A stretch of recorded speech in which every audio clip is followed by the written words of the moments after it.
Here's how you import both NAM and IR files to your Valeton GP-5. Step 1. Enable Bluetooth on the GP-5 by pressing and holding the parameter knob. Next, connect your phone to the GP-5 using the Valeton Suite app. For importing NAM, go to the NS block.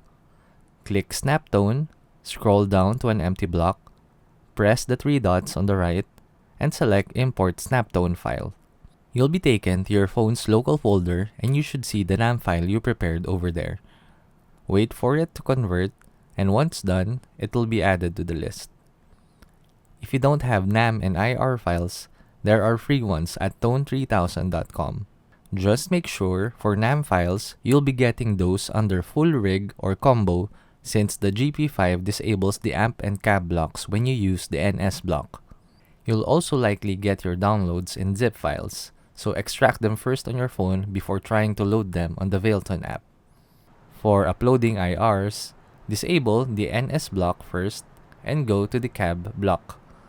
Same procedure as before. Click cab, scroll down to user IRs in the list, click the three dots, and select Import IR File. Find your desired IR in your phone's local folder and wait for it to upload. Once done, it will be added to the list as well. And there you go. Happy tone hunting! Please subscribe.